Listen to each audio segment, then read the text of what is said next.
আমাদের সমাজে একটি কথা প্রচলিত আছে, আর তা হলো একজন বেপরদা নারী জাহান্নামে গেলে 4 জন পুরুষকে সঙ্গে নিয়ে জাহান্নামে যাবেন। আর সে 4 জন পুরুষ হলেন ওই নারীর বাবা, তার স্বামী, তার বড় ছেলে এবং বড় ভাই।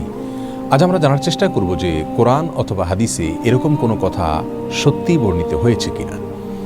সূরা ফাতিরের 18 নম্বর আয়াতে আমরা দেখতে পাই আল্লাহ সুবহানাহু ওয়া তাআলা ইরশাদ করেছেন, ওয়ালা তাজিরু ওয়াজিরাতুন উযরা উখরা, অর্থাৎ কিয়ামতের দিন কোনো ব্যক্তি অন্য কারোর পাপের বোঝা বহন করবেন না।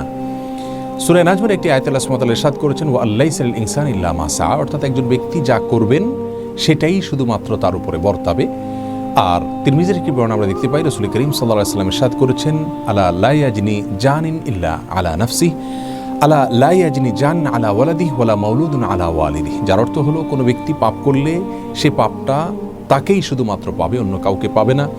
কারোর পাপের বোঝা তার সন্তানরা বহন করতে হবে না, আর কোনো সন্তানের পাপের বোঝাও কোনো মা বাবা বহন করতে হবে না। এই সমস্ত আয়াত এবং হাদিস থেকে আমরা জানতে পারলাম যে ইসলাম শরীয়তের মৌলিক নীতি হলো প্রত্যেক ব্যক্তি তার পাপের, তার অন্যায়ের বোঝা বহন করবেন, একজন অন্যায়ের বোঝা আরেকজন বহন করবেন না। তাছাড়া একজন বেপরদা নারী তার পর্দাহীনতার কারণে যদি জাহান্নামে যান, তাহলে 4 জন পুরুষকে সঙ্গে নিয়ে জাহান্নামে যাবেন, এরকম কোনো কথা কোরআন অথবা হাদিসের কোনো জায়গায় খুঁজে পাওয়া যায় না।